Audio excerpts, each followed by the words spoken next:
Nega insonlar Germaniyada o'qishni tanlash kerak? Shavbos, nima uchun Germaniya boshqalarni, ya'ni dunyodagi boshqa odamlarni jalb qiladi? Buning eng birinchi sababi Germaniyada o'qish, ya'ni ta'limning tekinligi, stipendiyalarning juda ham ko'pligi. Ya'ni Germaniyada nafaqat siz tekin o'qiysiz, balki davlat sizga oylik 1000 vatandoshlarimiz juda ham ko'p chalkashliklarga duch kelyapti. Germaniyada studentkolikda 5 xil kurs bor. Studentkolikka viza olish uchun ikkita imkoniyat mavjud. Birinchisi aytganimdek Sperkonto, ya'ni blokshot, ikkinchisi Germaniyada turib kimdir sizni o'z kafilligiga olishi. Misol uchun O'zbekistonda 1 yil o'qib turib va xuddi shu 1 yilni studentkolik yili sifatida yopib, primer bakalavrdan boshlash haqida ham eshitgandim. Aynan meditsina yoki boya aytgandek huquq sohalarida O'zbekistonda o'qigan 1 yilingiz ko'p holatda tasdiqlanmasligi mumkin. O'zbekistonda 1 yil o'qigandan ko'ra to'g'ridan-to'g'ri foundation qilishni men maslahat beraman, sababi u yerda nafaqat tilni o'rganadi va integratsiya qiladi. Germaniya ta'lim tizimasi qanaqa ishlaydi, ularni o'rganadi. Agar mabodo endi buni samoni ham qilib qo'yish kerak. Agar o'sha mabodo FSP imtihonini yig'ilib qolsak, u yerda yana tayyorlanib, yana qaytadan topshirish uchun muddat beriladimi yoki primoy O'zbekistonga ketishimizga to'g'ri keladi? Yo'q, primoysiz O'zbekistonga yana qaytib kelmaysiz, to'g'ridan-to'g'ri. U yerda imkoniyat bor, Ausländer Behördiga borasiz, ya'ni chet elliklar idorasiga borasizda, vizangizni uzaytirishni so'raysiz va studentkolik yana 6 oyini, oxirgi 6 oyini va ba'zi paytda butun bir yilini takrorlashga ham to'g'ri kelib qolishi mumkin. Avvalambor assalomu alaykum do'stlar. Podkastimizning keyingi qismiga xush kelibsiz. Do'stlar, bugungi mavzuyimiz juda ham qiziqarli mavzuda bo'lib o'tadi. Chunki mavzuyimiz Germaniyadagi bakalavr, magistratura hamda undan tashqari eng muhimi studentkolik haqida bugun qisqacha gaplashamiz. Xo'p, bizda bugungi mehmon Edzon o'quv markazining akademik direktori, parlament stipendiyasi hamda undan tashqari CX sertifikati sohibasi Lola Usmonova. Assalomu alaykum Lola opa. Assalomu alaykum. Xush kelibsiz. Rahmat kattakon. Xo'p, Lola opa, bugun bilasiz, biz siz bilan asosan o'qish haqida gaplashamiz va bu uchun sizga bir qancha juda ham qiziqarli hamda interaktiv savollar tayyorlab qo'yganman. O'ylaymanki, barcha savollarimizga juda ham detalli javob olamiz degan umiddaman. Qo'limdan kelgancha harakat qilaman. Rahmat kattakon. Xo'p, Lola opa, birinchi savolimizdan boshlasak. O'zi ayta olasizmi Lola opa, nima uchun aynan Germaniya? Ya'ni nega insonlar Germaniyada o'qishni tanlash kerak? Shavbos, nima uchun Germaniya boshqalarni, ya'ni dunyodagi boshqa odamlarni jalb qiladi? Buning eng birinchi sababi Germaniyada o'qish, ya'ni ta'limning tekinligi. Bilasiz, Angliya yoki Amerikada juda ham o'qish, bakalavr, magistratura juda ham qimmat turadi. Germaniyada esa buning teskarisi, ya'ni insonlar tekin o'qisa bo'ladi, ya'ni grant asosida. Ikkinchi asosiy masala bu ta'limning yuqori sifatda ekanligi. Xo'p, hamma biladi, Germaniyadagi universitetlar eng top reytingi baland universitetlar ro'yxatiga kiradi. Bu ham albatta ikkinchi sabab. Uchinchi sabab ish imkoniyatlari. Ya'ni Germaniyada talabalar o'qishni bitirganlaridan so'ng ularga ish imkoniyatlari juda ham ko'p. Va bu ham insonlarni Germaniyada o'qishga jalb qiladi. To'rtinchisi, buni ham men juda ham muhim deb hisoblayman, grant ta'limi, ya'ni stipendiyalar, aslida stipendiyalarning juda ham ko'pligi. Ya'ni Germaniyada nafaqat siz tekin o'qiysiz, balki davlat sizga oylik 1100-1500 yevrogacha sizga pul ham berib turishi, menimcha bu boshqa davlatlardan eng ajralib turuvchi jihatlardan bo'lsa kerak Germaniyani. Rahmat kattakon, Lola opa, juda ham ajoyib va qiziqarli javob bo'ldi. Lola opa, mana bilamiz, bizda keyingi savol. O'zbekistonda bizda maktab, kollej yoki litsey kabi demak turlar bor ya. Ya'ni kandidat, misol uchun Germaniyaga ketmoqchi bo'lgan inson, mana shu bizdagi maktab, kollej, litseyni bitirgandan keyin Germaniyaga primoy topshirishi mumkinmi? Bakalavrga topshira olmaydi. Ya'ni boshdan ozgina tushuntiraman. O'zbekistonda ta'lim 11 yillik bo'lgani uchun va Germaniyada lekin universitetga kirish talabi 12 yilni tashkil qilgani uchun maktabni bitirgan o'quvchilarimiz to'g'ridan-to'g'ri Germaniyaga borib bakalavrga topshira olishmaydi. Chunki ularning o'qigan yillari kam hisoblanadi. Shuning uchun ham ular 1 yil studentkolik, ya'ni foundation kurslariga yozilishi kerak va qo'shimcha 11+1 dastur orqali ular yana o'qib, undan keyin universitetga hamda bakalavrga topshirishi mumkin. Shu mobaynida menda bitta savolimga ham javob berib ketdingiz. O'zi mana ko'pchilik hozir bizda ingliz tili bilan ham ketish mumkin degan juda ham ko'p miflar bor. va ular orasida mana shu student collectni biz mana bu foundation yield deb ham tarjima qilsak bo'ladi. O'zi Lola, mana shu foundation yield bilan student collectni orasida farq bormi yoki bular o'zi bitta narsa? Yo'q, hech qanaqa farqi yo'q. Student collect bu foundationning nemis tilidagi varianti. Ha, demak, qanaqa orasida juda ham katta tafovut yo'q. Tafovut emas, umuman tafovut yo'q desa bo'ladi. Bir xil. Okay, tushunarli. Xo'p, demak, student collect haqida demak gap ochdingiz, Lola opa. Mana bilamiz, student collectda ham bu demak universitetga birinchi qadam desak ham bo'ladi-ku shu narsani. Shunaqa deb tasavvur qilsak bo'ladimi? Universitetga birinchi qadam aslida student collect bu nima? Ya'ni foundation kurslari nima? Boya aytib o'tganimdek, O'zbekistondagi talabalar to'g'ridan-to'g'ri Germaniyada bakalavrda o'qiy olishmaydi, sababi 11 yillik ta'lim bo'lgani uchun. Ya'ni ular Germaniyaga borib, o'sha 1 yillikni yetkazib olish kerak va buning uchun bizda foundation kurslari mavjud, ya'ni student collect kurslari. Bu nima degani? Talabalar borishadi, 2 semestr u yerda o'qishadi va undan keyin 1 yil to'liq hisoblangandan keyin ular universitetga qabul qilinish haqida hujjat olishadi. Va o'sha hujjat orqali demak ular universitetga topshirishi mumkin. Misol uchun, O'zbekistonda bizda universitetga kirish uchun shahodatnoma, attestat, maktab attestati kerak bo'ladi va shu maktab attestati bilan biz to'g'ridan-to'g'ri universitetga topshirsak bo'ladi. Germaniyada esa unaqa emas. O'zbekistondan borayotgan fuqarolar uchun faqatgina maktab attestatining o'zi kifoya qilmaydi. Albatta 1 yil qo'shilgandan keyin u 1 yilda qo'shimcha ya'ni student collectni o'qib tugatgandan keyin ular keyin universitetga qabul qilinishi mumkin. Ha, demak student collect tugatgandan keyin u qo'liga qandaydir bir dokument hujjatini oladi. Xuddi shunaqa. Mana Lola opa o'zi student collectda ham mana bizda turli xil yo'nalishlar bormi yo ma'lum bir belgilangan yo'nalish asosida faqat o'qishimiz mumkinmi? Bu eng muhim bo'lgan savollardan bittasi hisoblanadi. Ya'ni vatandoshlarimiz juda ham ko'p chalkashliklarga duch kelyapti.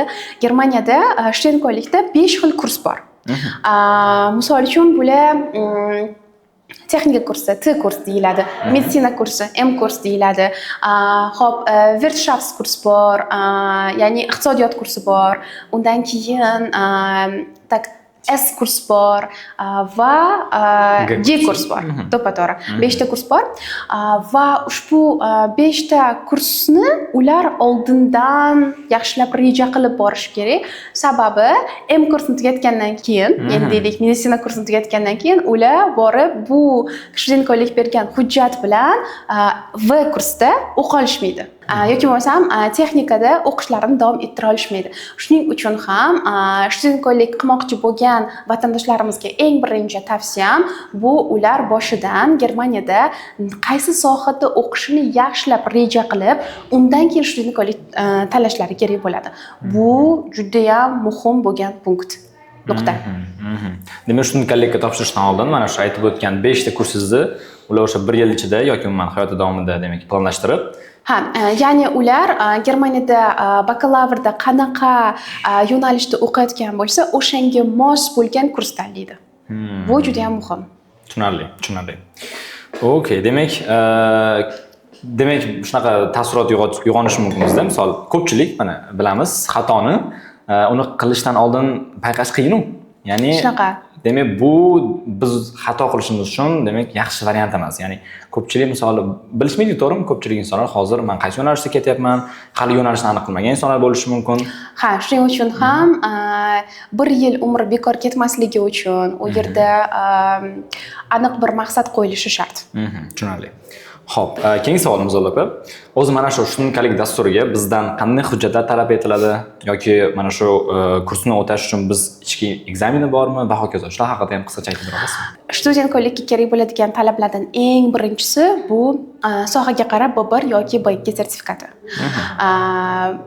Nima uchun B1 yoki B2 deyapman? Agar meditsina bo'ladigan bo'lsa yoki bo'lmasa yura, ya'ni huquq sohalarida agar vatandoshlarimiz Germaniyada o'qimoqchi bo'lsa, unda eng kamida B2 sertifikat bilan student collectga topshirishadi.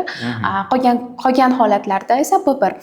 Ya'ni men qolgan holatlarda deganim har qanday student collect o'zi uchun aniqlaydi. Ya'ni talablarni ham o'ziga moslab belgilaydi. Ba'zi bir student collectlarda talab B1 bo'ladigan bo'lsa, ba'zilarida B2. Shuning uchun ham umumiy tasavvur hosil qilishdan oldin qaysi student kollejda o'qishni saytlari bor va o'sha saytdan ko'rib olish kerak hamma narsani, qanaqa talablar bor bo'lishini. Lekin umumiy talablardan aytganimdek, bu eng kamida B1 B2 sertifikat, ikkinchisi esa bu maktab shahodatnomasi kerak bo'ladi, attestatda. Maktab attestatsiyasi kerak bo'ladi. Hozircha faqat shu va O'zbekistonda eng aktualniy bo'lgan narsa bu shpiakonto, ya'ni blokshot kerak bo'ladi. Hozirgi kunda blokshot bu 13 ming yevroni tashkil qilyapti. Aynan blokshot deganda men bitta narsani yaxshilab tushuntirib o'tishim kerak. Ko'pchilikka men blokshot kerak 13 ming yevro desam, Germaniyada o'qish pulli ekan-ku degan xato tasavvurlar paydo bo'lyapti. Yo'q, aslida unaqa emas. Student kollej uchun yoki Germaniyada bakalavr hamda magistraturada o'qish uchun agarda sizda stipendiya yutmagan bo'lsangiz, unda shperkonto qilishingiz kerak bo'ladi, ya'ni blokshot qilishingiz kerak bo'ladi. Blokshot bu nima degani? Siz Germaniyada 1 yil davomida umumiy xarajat qilganingiz standartlarga ko'ra, deylik, shaharlarga qarab 12.300 dan 13.000 yevrogacha borishi mumkin. Ya'ni bu pul davlat uchun emas, bu pul o'zingiz uchun. Bu pulni siz student kollej uchun bermaysiz, o'qish uchun bermaysiz, balki bu pulning hammasi siz o'zingiz uchun. Ya'ni davlat, Germaniya sizga ishonishi kerak. Bu 1 yil davomida deylik, o'z xarajatlarini o'zi qoplay oladi, ishga berilib ketmaydi deylik. Chunki agar bu narsani qilmasa, ko'p vatandoshlarimiz yoki juda ham ko'p insonlar ketishadi-da. U yerda asosiy konsentratsiyasi ish bo'lib, student kollej, bakalavr, magistraturasi qolib ketadi.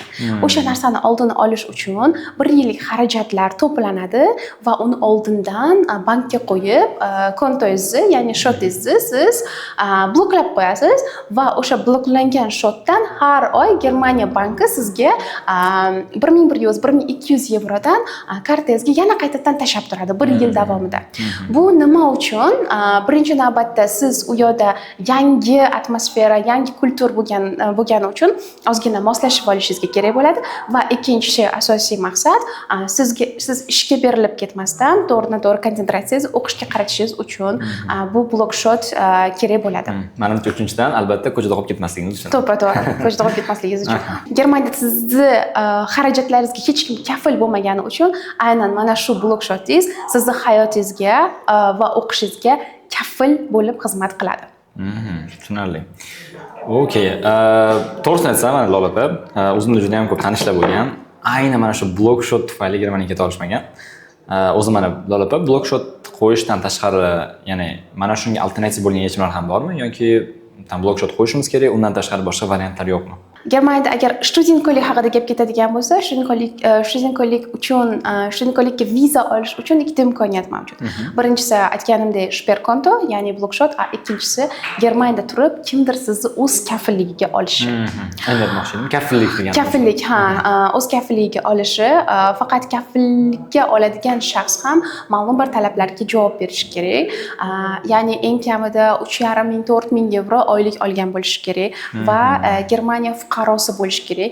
Fuqarosi bo'lmagan taqdirda ham Germaniyada ish fest angestellt bo'lish kerak. Ya'ni fest angestellt degani bu ishlik Germaniyada. Qonuniy ishlashi kerak, soliq to'laydigan shaxs bo'lishi kerak, yetarlicha soliq to'laydigan shaxs bo'lishi kerak. Ana unda sizga ular tilxat yozib beradi. Men shu odamni o'z kafilligimga olaman va xarajatlarini ko'taraman. Qanaqadir muammo bo'lsa, men o'z zimmamga olaman. Bu juda ham katta javobgarlik. Nemislarni o'zi ham hatto yaqin qarindoshi bo'lsa ham ozgina o'zini oladi. Sababi chunki bilmaysiz, baribir erta qanaqa vaziyat bo'lib qolishi mumkin. Shunaqa shu tomonlari ham bor. Ko'p ota-onalar menga murojaat qilishadi, sizni kimingizdir bormi, mani o'g'limni yoki qizimni shunaqa kafillikka olishga deydi, lekin bu narsani aytayapman, hatto nemislarni o'zi o'z qarindoshlarini ham olishda ozgina o'ylab qaror qabul qilishadi. Shuning uchun ham aytganimdek birinchi yo'l ya'ni shperkonto yo'li menimcha eng muqobil eng muqobil eng optimal variant. Albatta agar hech qanaqa variant qolmasa va rostdan ham Germaniyada qanaqadir tanishi bo'lsa kafillikka oladigan, unda bu ham bir to'g'ri yechim. Tushunarli. Xo'p, tanishlarim uchun asosiy muhim ma'lumotlarni oldim. Xo'p, Lola opa, bizda keyingi savol. Mana Lola opa bilamiz, o'zi O'zbekiston sharoitida ham mana shu tushunkanlikni yopishni bir qanaqadir varianti bor. O'zim bir qachondir eshitib qolgandim.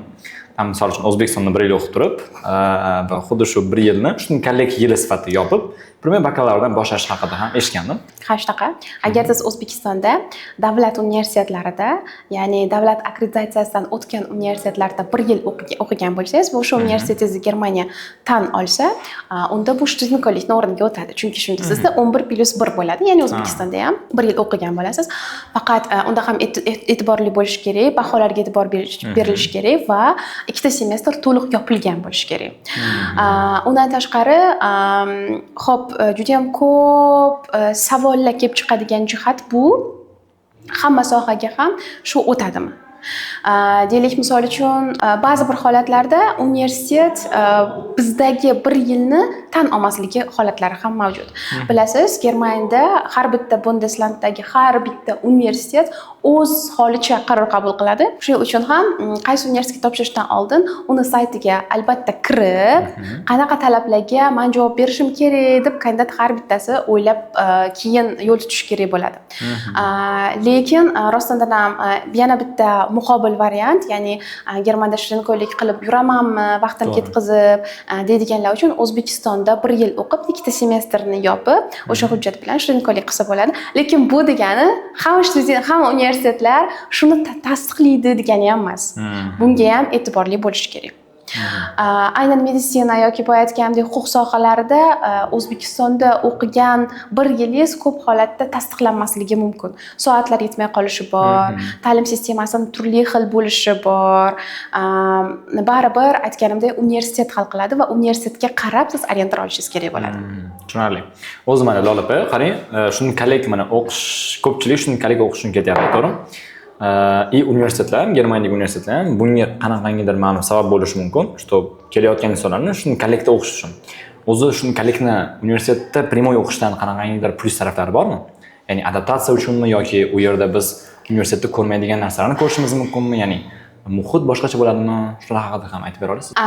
Albatta, foundation, ya'ni studentlik bu universitetga tayyorlov kursi hisoblanadi. Shuning uchun ham men o'zim maslahat bergan bo'lardim.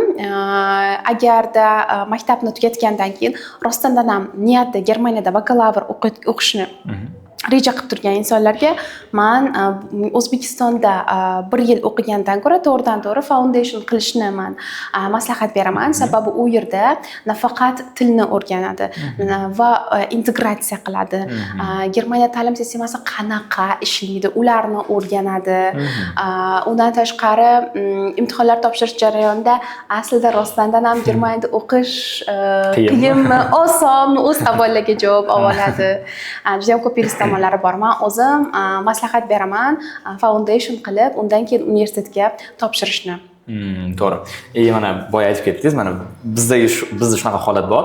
O'zbekiston universitetlariga kirish juda ham qiyin. Ammo o'qish oson, lekin bu narsa Germaniyada mutlaq teskari. Teskari shunaqa. Kirish nisbatan. Ha, studentlik uchun imtihon topshirishingiz kerak bo'ladi, lekin Germaniya universitetlari uchun imtihon yo'q. Dokumentlarni o'zi yetadi. Dokumentlarni o'zi yetadi. Tushunarli. Lekin o'qish qiyin, anchagina qiyin. Tushunarli. Okey. Xo'p, mana Lola opa, rahmat kattakon javoblar uchun. Va biz davom etamiz va eng asosiy qismlarga kelyapmiz Lola opa. Mana o'zbek insonlarida yoki o'zbek xalqida shunday narsa bor. Shaxsan ko'p tanishlarimda ham shunaqa bo'lgan. Ya'ni mana universitetga kirish jarayoni bo'yicha shunchalikka kirdim degani, Lola opa, ko'pchilik tasavvurda bu men universitetga kirdim degan bilan deyarli bir xil. O'zi bu narsa haqiqatmi yoki bu o'zimizni o'zimiz aldashmi? Albatta bu insonlarni o'zini o'zi aldash. Sababi ikkita narsada ikki xil Super. Jarayon haqida gap ketyapti, ha. Sizga student ko'ylek nimaga kerak? Universitetga kirishingiz uchun o'zi aslida. Student ko'ylekka kirdingiz degani universitetga bo'ldi kirib qo'ydingiz degani emas. Student ko'ylekda 2 semestr bo'ladigan bo'lsa, ya'ni 2 semestr degani 1 yil davom etadi va imtihonlaringiz bo'ladi. Imtihonlardan o'tgandan keyin ikkita semestr imtihon tugatib, FSP degani bu vrachlardagi Fachsprachprüfung emas, balki bu o'zini Feststellungsprüfung. Feststellungsprüfung, to'g'ri. Feststellungsprüfung bu Feststellungsprüfung degani, ya'ni siz mana shu o'quv jarayonida, o'quv yilida yetarlicha kredit punktlar yig'dingiz, yetarlicha imtihonlardan yaxshi ball to'pladingiz va endi imtihonga tayyorsiz. Abschlussprüfung, ya'ni yakuniy imtihon topshirasiz. Shundan keyin o'tganingizdan keyin sizga hujjat beriladi. Muvaffaqiyatli student ko'ylekni tugatdi degan sertifikat beriladi. Va o'sha sertifikat bilan ana endi siz universitetga topshirasiz. Yo'q, nima ekzamen topshirib, undan keyin yana ekzamen topshirasiz. Shunaqa. Ha, tushunarli. Agar mabodo endi minus tomonni ham ko'rib qo'yish kerak. Agar o'sha mabodo FSP imtihonini yig'ilib qolsak, u yerda yana tayyorlanib, yana qaytadan topshirish uchun muddat beriladimi yoki siz primoy O'zbekistonga ketishingizga to'g'ri keladi? Yo'q, primoy siz O'zbekistonga yana qaytib kelmaysiz, to'g'ridan-to'g'ri.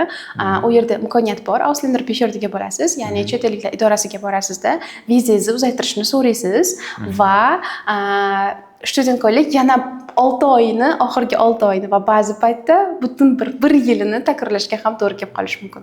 Shuning uchun ham aynan shu shper konto nima uchun kerak? Rostdan ham asosiy konsentratsiya o'sha o'qishda bo'lishi uchun. Bir-biriga hamma narsa ulanganda baribir. Siz student ko'ylekni hujjatisiz universitetga endi topshira olmaysiz. Student ko'ylekni hujjati uchun siz 1 yil davomida juda ham yaxshi ko'rsatkichlar bilan semestrlaringizni tugatishingiz kerak bo'ladi. Va student ko'ylegingiz sizga bergan sertifikat baholari universitetga topshirishda eng katta rollardan bittasi. Ya'ni universitet sizni reytingingizga qarab qabul qiladi. Student ko'ylekda bo'ldi, hujjat berar ekan, sertifikat berar ekan, o'shani o'zi yetadi emas. Balki uni ichidagi keltirilgan baholaringiz, Leistung, ya'ni rezultatlaringiz ham juda ham muhim rol o'ynaydi. Tushunarli. Va mana Lola opa aytdi-ku, o'zi umuman mana bu studentlikka kirishdan oldin bizda ekzamen bo'ladi. Bu ekzamenlar, misol universitet reytingi, ya'ni rankiga qarab hamda shaharga joylashishiga qarab qiyin yoki osonligiga qarab ajratishimiz mumkinmi? Ha, albatta. Yana o'sha gap, universitetlarning hammasi o'zi talablarini belgilaydi. Shu narsaga biz doimiy ravishda orientirib borishimiz kerak. Ba'zi bir holatlarda, misol uchun, men o'zimni o'quvchimdan misol qilib aytaman, meditsin M kursida o'qidi Germaniyada. Fizikasidan bali sal pastroq bo'lgani uchun u istagan universitet uni qabul qilmadi. Uchta universitetga topshirdi, uchta universitetdan ham abzal, ya'ni rad javob oldi va natijada 6 oy yana vizasini cho'zdirib qolishga majbur bo'lib qoldi. Shuning uchun ham rezultatlar juda ham muhim. Okay. Xo'p, rahmat kattakon Lola opa, ajoyib bo'lgan javoblar uchun va biz davom etamiz. Keyingi etapimiz Lola opa bizda viza jarayonlari haqida. Mana Lola opa bilamiz, bizda ba'zi bir imtihonlar, mana shu siz aytgan studentlik imtihonlari, biz uni yoki onlayn topshirishimiz mumkin yoki Germaniyaning o'zida turib ham topshirishimiz mumkin. Ha. O'zi mana shu paytda Lola opa aytaylik, bizdagi imtihon mart oyida, hamda lekin biz Germaniyaga borib topshirishimiz kerak. Ya'ni imtihon, ya'ni universitetga hali qabul qilinmadik. Va bu borada biz vizaga kirayotgan paytimiz, demak u yoqdan bizga viza qanaqadir nimadir jo'natgan bo'ladimi? Ha, protsess mana bunaqa bo'ladi. Ya'ni jarayon, siz student ko'ylekka hujjatingizni topshirdingiz, yetarlicha dokumentlaringizni, ya'ni sertifikatingizni, shahodatnomangizni, attestatsiyangizni, hammasi kerakli bo'lgan hujjatlaringizni topshirdingiz. Universitet sizni imtihonga taklif qiladi.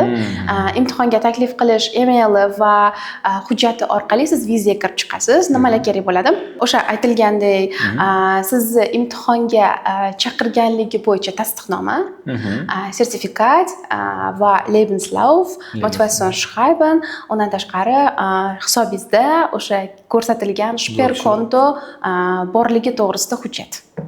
Shular bilan siz viza olishingiz mumkin. Va u minimum necha oyga beriladi u viza?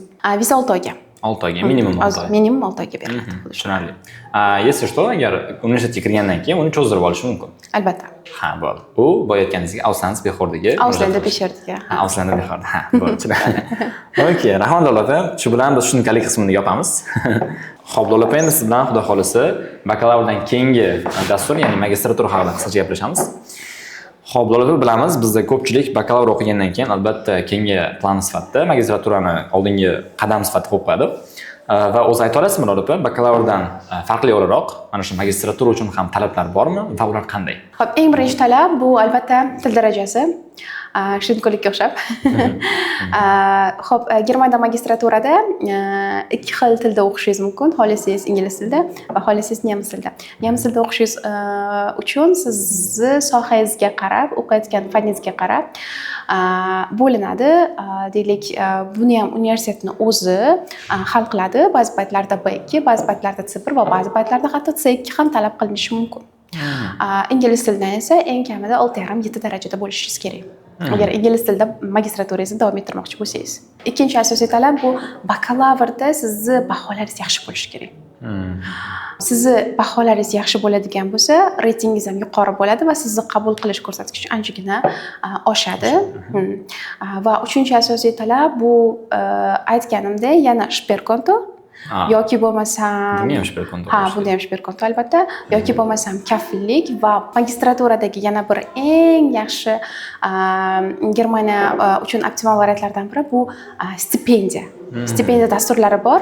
Agarda sizda deylik Verpflichtungserklärung, ya'ni kafillik xati ham, Sperkontoda pul ham bo'lmasa, unda 3-variant qilib, ya'ni aytgandek stipendiyalar orqali Germaniyaga ketsangiz bo'ladi. DAD stipendiyalari orqali, misol uchun. U aytgan stipendiyalaringiz mana shu o'qish bo'yicha butun dasturni o'z ichiga oladi. Ha, to'liq dasturni o'z ichiga oladi va eng muhim bu yerdagi talab yuqoridagi ikkita talab. Eng chuqur nemis tili bilimlari, eng kamida C1 kerak bo'ladi bunda stipendiya yutib olishingiz uchun va universitetdagi baholaringiz, kredit punktlaringiz. Kredit punktlar. Tushunarli. Xo'p, Lola opa, o'zi mana bilamiz, magistrat boy aytdik, shunday haqida gaplashganimizda o'zimdan bakalavrga kirish uchun aytaylik, primoy bakalavr uchun biz 1 yil bu yerda o'qishimiz kerak va undan keyin topshirishimiz mumkin.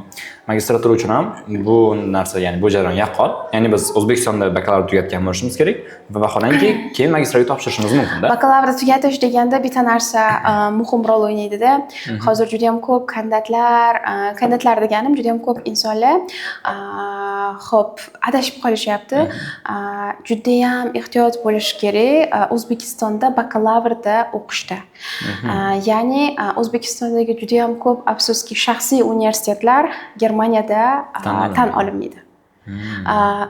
Tan olinmaydiganim bu oxirgacha ham tan olinmaydiganim emas, lekin vatandoshlarimiz juda ham ehtiyot bo'lish kerak. Bakalavrga topshirishdan oldin, o'sha shaxsiy universitetga topshirishdan oldin bakalavr uchun o'sha universitet davlat akkreditatsiyasidan o'tganmi, yo'qmi? O'sha universitet, ya'ni shaxsiy universitet o'qimoqchi bo'lgan shaxsiy universiteti Germaniyadagi akkreditatsiyadan o'tganmi? U ham muhim. Germaniyada akkreditatsiya o'tgan degani bu Germaniyadagi reytingga kiritilganmi, ro'yxatga kiritilganmi? Germaniyada sayt bor, ya'ni juda ham ko'p savollar keladi. Men qanaqa qilib universitetimni Germaniyada tan olinmasligini bilsam bo'ladi. Bu bo'yicha anabin.com degan sayt bor. O'shaning ichiga kiriladi va universitet nomi yoziladi. Agar universitet statusi Germaniya o'sha saytida, anabin saytida H yoki H+ ko'rsatilgan bo'lsa, bu universitet Germaniyada qabul qilinadi. Agar H- bo'lsa yoki umuman chiqilmagan bo'lsa, umuman bu universitet nomi kiritilmagan bo'lsa, unda hatto bakalavr diplomi ham qabul qilinmaydi va tan olinmaydi. Shunaqa bu narsaga juda ham ehtiyot bo'lish kerak. Xuddi shunday, boya men studentkolik bo'yicha bitta narsa esimdan chiqib ketdi aytish. Studentkolikda ham aytdim-ku, 1 yil bu yerda o'qisa bo'ladi. Juda ham ko'pchilik meni oldimga xususiy universitetda o'qigan 2 semestrning hujjatini ko'tarib kelyapti-da. Bu ham bitta muammo. Minus tomon. Ha, bu degani hamma O'zbekistondagi hamma shaxsiy universitetlar Germaniyada o'tmaydi degani emas, lekin undan oldin yetarlicha informatsiya olinishi kerak. Rostdan ham men hozir o'qiyotgan shaxsiy universitetim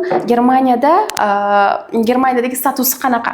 H+ mi yoki hashmi yoki hashminusmi yoki umuman chiqmaydimi? Ana Risk undan keyin bu risk juda katta riskda.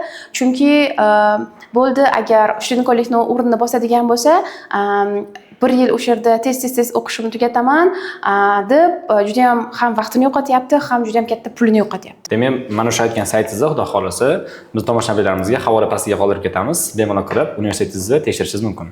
H+ yoki H'ligini. Xo'p, Lola opa, shu bilan suhbatimiz ham o'z nihoyasiga yetib qoldi. Va siz uchun oxirgi savolim, Lola opa, hozirgi kunda Germaniyada bakalavr hamda magistraturada o'qimoqchi bo'lgan yurtdoshlarimizga tavsiyalaringizni bera olasizmi? Ular etapni nimadan boshlashlari kerak? Eng birinchi tavsiyam bu nemis tilini juda ham chuqur o'rganishlari kerak. Germaniyada studentkollekdan, bakalavrdan, magistraturadanmi yiqilayotgan, hozir imtihonlardan yiqilayotgan talabalarning aksariyatidagi muammo ularning bilimida emas, balki nemis tilisida bo'lyapti. Shuning uchun ham B1 hamda B2 sertifikatini oldim yoki C1ni oldim, bo'ldi, endi menga yetadi deb emas, oxirigacha ham Germaniyaga ketguncha u yerda ham intensiv shaklda tilni o'rganishni davom ettirishlari kerak. Sertifikat bilan cheklanib qolmasligi kerak. Chunki u yerda hayotini qutqaradigan yagona narsa bu til hisoblanadi. Va ikkinchi asosiy maslahatim magistraturada o'qimoqchi bo'lgan talabalar uchun hozirgi o'qiyotgan bakalavr, O'zbekistondagi bakalavri Germaniyada o'sha statusga to'g'ri keladimi? Shu narsani hozir bir o'tirib olib tekshirib olsalar juda ham yaxshi bo'lardi. Maqsadga muvofiq bo'ladi. Maqsadga muvofiq bo'ladi, to'g'ri. Shunda vaqtini ham, pulni ham ketkazishmasdi. Aytgancha do'stlar, agarda sizda ma'lum bir savollar tug'ilsa, ushbu kommentariyga yozib qoldirishingiz mumkin va biz ushbu savollarga keyingi podkastlarimizda javob berib ketamiz. Shuningdek, eslatib o'tamiz do'stlar, hozirda Edzonda nemis tili kurslarini siz 0 dan C1gacha bemalol o'rganishingiz mumkin. Albatta, ushbu imkoniyatni qo'ldan boy bermang. Va Lola opa, sizga ham ushbu vaqtingizni sarflaganingiz uchun juda ham kattakon rahmat. Kattakon rahmat, foydali bo'ldi degan umidaman. Rahmat kattakon, salomat bo'ling Lola opa. Salomat bo'linglar.